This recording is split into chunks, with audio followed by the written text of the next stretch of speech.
Hola, ¿qué tal? ¿Cómo andan? Bueno, gracias de nuevo por estar. Jorge Bassi, vicepresidente de Fertilizar. Jorge, gracias por estar con nosotros. Muchas gracias por la invitación. Bueno, buenísimo. Jorge, la primera pregunta es, ¿qué es Fertilizar? Contanos Bueno, brevemente. Fertilizar nació como un proyecto en el INTA hace casi 30 años, porque los fertilizantes no se utilizaban en Argentina, se utilizaba para caña de azúcar, para no se utilizaban los cultivos extensivos. Esta realidad que nos parece tan obvia, hoy en día no estaba hace 30 años. Entonces el consumo era muy incipiente para trigo, y al INTA se le ocurrió reunir a las empresas en un proyecto conjunto, que después terminó siendo una asociación civil. Eh, Nuclea a la mayoría de las empresas del sector, nuclea también, bueno, sigue teniendo colaboraciones con INTA, con universidades, la colaboración de profesionales de primer nivel como Martín Díaz Zorita, que está a cargo del comité técnico, Fernando García, con el cual hacemos unas acciones como el simposio. Realmente es una asociación que ha logrado darle forma al movimiento de mercantilizantes que se dio en forma continua en los últimos 20 años, con una base técnica, pero sobre todo con mucho foco en la comunicación de la mejor utilización de esta herramienta. Bien, perfecto, perfecto. Jorge, hablando ahora de actividad, ¿qué nos podés contar de cómo está el mercado de fertilizantes, primero a nivel internacional? Eh, ¿Cómo estás viendo hoy y cómo un poquito las perspectivas hacia futuro? Bueno, el mercado fertilizante sigue una dinámica retrasada frente al de granos, ¿no? Pero retrasada, pero después casi con venganza, terminó subiendo más que los granos. Hacia diciembre del 2020 ya los granos habían hecho un trabajo en los mercados internacionales, se habían aumentado en forma consistente, y los fertilizantes, en un juego en el que había mucha oferta, no habían mostrado una suba. Todo eso cambió a partir de la primera quincena de enero, empezaron a aumentar los fertilizantes. La relación insumo-producto que hubo en noviembre del 2020 fue probablemente la mejor de la década, Argentina a nivel internacional. Y después lo que pasa es que la demanda empieza a traccionar a partir de esa buena relación insumo-producto, a partir de un aumento de dosis que es muy fácil que se dé en el campo, porque todos pueden aumentar un 10 o un 15% la dosis esperando un mejor resultado económico a partir de granos. La demanda aumenta y la oferta es muy difícil es muy inelástica, porque son plantas de producción que producen 365 días del año y las 24 horas. Con lo cual, la oferta responde muy poco al estímulo de precio. Primero se agotan los stocks y después rápidamente subieron los precios. Esto ya ha pasado en el 2008 y obviamente con bastante cuidado para que no pase lo del 2008, que fue después una caída abrupta.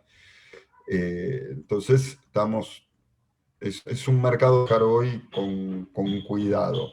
Desde el punto de vista de las relaciones insumo-producto, como decía, fines del 2020 se dieron las historias. El año pasado fueron muy buenas en Argentina. Este año se han desmejorado. Son relaciones insumo-producto que permiten seguir trabajando, es importante. Para dar en una frase lo que sucede este año, tenés empeorada la relación insumo-producto de trabajar, pero mucho mejor margen bruto. Entonces ahí está la duda de qué es lo que va a guiar al productor.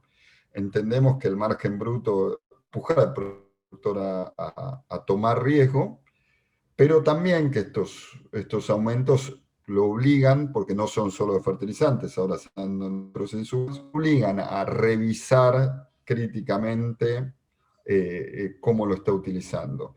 Y ahí quizá hay algunos consumos que se dieron el año pasado que eran favorecidos por la buena relación insumo-producto, porque había mucha gente que escuchó, digamos, lo que pregonábamos los técnicos y fertilizó más de lo que necesitaban los cultivos para elevar el nivel de fósforo de los suelos. Entonces hay consumos que entendemos que se van a repetir, porque el trigo vale, el maíz vale, el soja vale. Hay algunos consumos que quizá sean más inteligentes postergarlos. En términos generales vemos eso, vemos muy buena intención de fertilización en los cultivos de grano, pero puede ser que haya en algunos productores muy de punta que estaban reconstruyendo la fertilidad de los suelos, puede ser que haya una pausa en ese tipo de prácticas. Bien, o sea, vos lo ves como una fuerza más de demanda y logística, como por ahí está avanzando en los agroquímicos, que es una mezcla, ¿no? Y que la logística está jugando un papel fundamental, como está pasando con oxígeno, Sí, etcétera, ¿no? El cada Ferti mercado tiene es, su particularidad, ¿no? El mercado de nitrogenados, el nitrogenado se produce a partir de gas. Hay muchos oferentes, es un mercado muy dinámico que sube y baja todos los días. El mercado de fosfatados son solo 5 países los que realmente aportan, y ahí hubo algunos cambios de regla con respecto a los aranceles en Estados Unidos, que hizo que la competencia de alguna forma menguara, y que eso facilitó quizá el aumento de precios. En el caso de potasio cerró una planta por un accidente y bueno, Argentina usa poco potasio, no lo afecta, pero en otros en países lo va a Brasil, sí, afectar. Brasil usa muchísimo. Pero la demanda fue el gran impulsor. Y nosotros, en cuestión de demanda, estábamos por el cuarto año consecutivo de aumento de demanda, ¿no? Nosotros tenemos un indicador en fertilizar que usamos mucho, que se usa a nivel internacional, que es cuántos nutrientes saca una cosecha del suelo y cuánto reponemos con el fertilizante. Y Argentina tiene una historia de déficit, ¿no? Parte de ricos, entonces siempre descubre, una vez que empobrece un poco el suelo, descubre que hay una deficiencia, empieza a aplicar, pero siempre vamos un poco de atrás, aplicamos un menos de lo que se extrae y nuestras tasas de reposición después de un crecimiento de 4 o 5 años consecutivos llegaron al 75% en fósforo y nitrógeno. Es decir, seguimos empobreciendo el suelo, pero mucho menos que antes. Y puede ser que en realidad solo lo empobrezcamos en aquellos sitios que tienen algo para límites por arriba de los umbrales. Pero entonces Argentina tiene teniendo una mirada sobre un mejor uso de fertilizantes para llegar a una producción sustentable y para seguir mejorando los rendimientos. En ese sentido, Argentina no es un país que pueda bajar, ¿sí? Sustentablemente su consumo. Pero tampoco es un país como Brasil que está prácticamente atado a hacer una fertilización fuerte si quiere rendimiento, ¿no?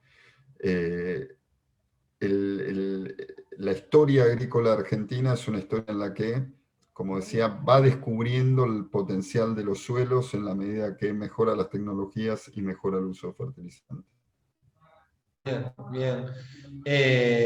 Con respecto a esto último, ¿cómo ves a Argentina en el largo plazo? Digo, tu mirada, en relación a ese 75% de recomposición de fósforo en el suelo. ¿Lo ves aumentando o bajando? Sí. No, Argentina en el mediano plazo tiene que generar reglas de juego para poder sostener la producción y hacerla crecer, en la que el manejo de nutrientes sea importante.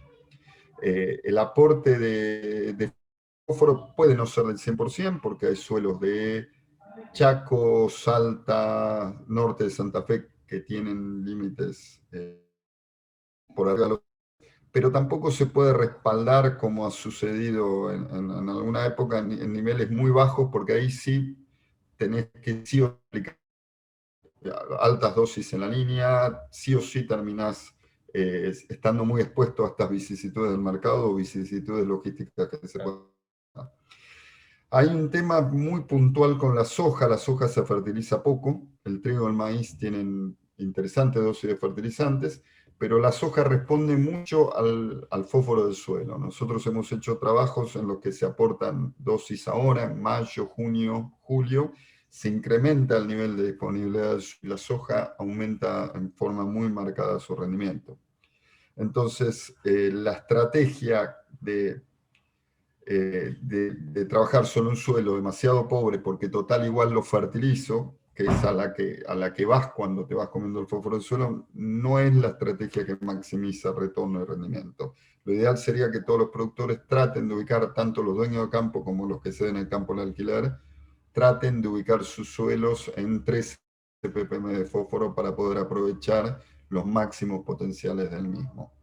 Entonces, un poco es una cultura que se va a ir transformando y que necesita años. En ese sentido, los 4 años que transcurrieron fueron años de aprendizaje. No fueron años donde el último fue el de mejor insumo, mejor margen bruto, sino fueron años de aprendizaje. Y eso sería muy interesante que no se corte, que las autoridades tengan una visión sobre eso, porque si dañamos la relación de producto con reglas muy especiales para un mercado en Argentina, se corta ese aprendizaje y se va hacia atrás. Nosotros tenemos medido un ensayo de largo plazo, en ensayos que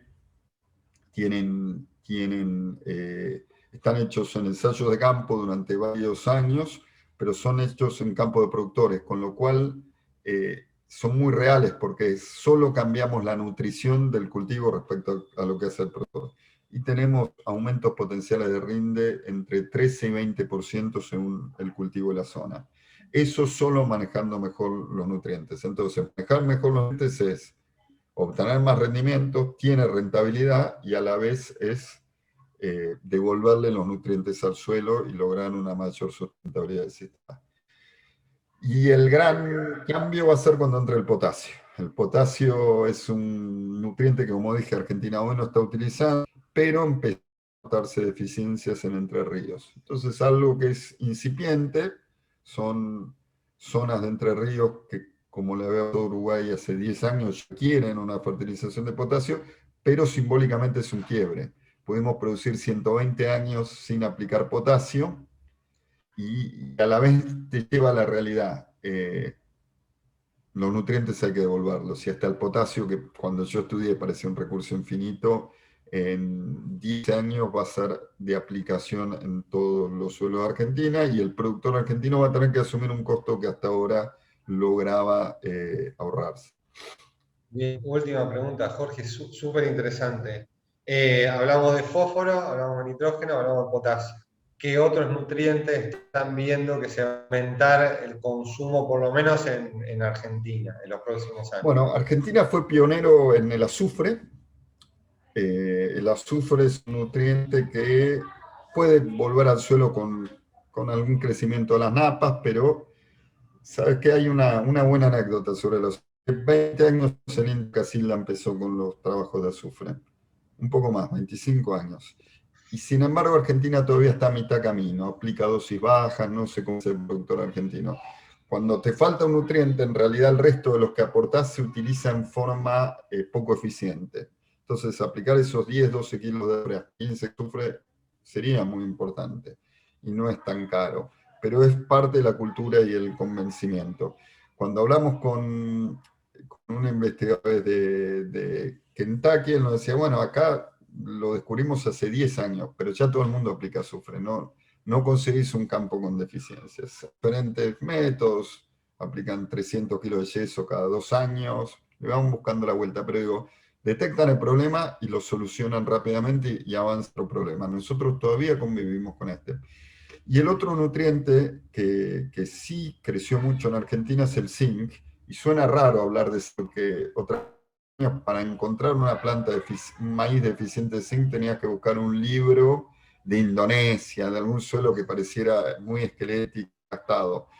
Hoy yo te diría que el 60% de los suelos que se destinan a maíz tienen deficiencia de zinc. En las siembras tempranas y muy frecuente ver la hoja rayada de amarillo. Si la deficiencia es muy grande, puede aparecer prácticamente un verde clarito con muchos problemas.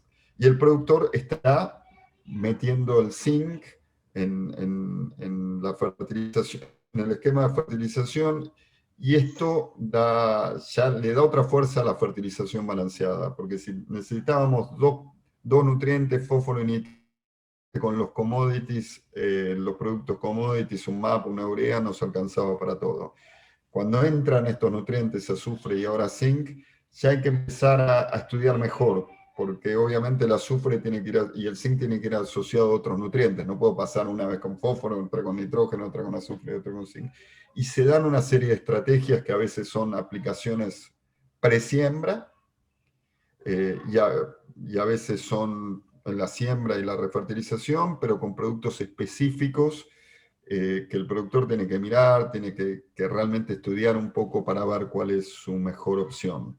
Esta campaña, los productos con zinc, sin lugar a dudas, las últimas 3 campañas son los que más han crecido porque la deficiencia se extendió mucho y Fertilizar la capturó con unos trabajos que se hizo con el INTA en donde se hicieron mapas de suelos y a los 8 años se repitió el mapa de suelo y era realmente muy marcada cómo se había dado la disminución en el zinc disponible en nuestros suelos. Entonces, seguimos teniendo los suelos probablemente más fértiles del mundo, pero te aparecen estas sorpresas como el zinc, que antes nos parecía que era para suelos de otra categoría. Bien, bien, excelente. Jorge, bueno, mil gracias, súper interesante, posiblemente te molestemos más adelante, creo que va a haber también muchas respuestas a este encuentro, generalmente tenemos buenas respuestas de mucha gente, así que bueno, muchísimas gracias. Bueno, ustedes felicitaciones por lo que han generado y logrado, que lo seguimos con atención, los conocemos desde hace tiempo y espero que sigan con éxito. Bueno, buenísimo, Jorge, muchas gracias, bueno, gracias a todos también, nos vemos la próxima, chao, chao.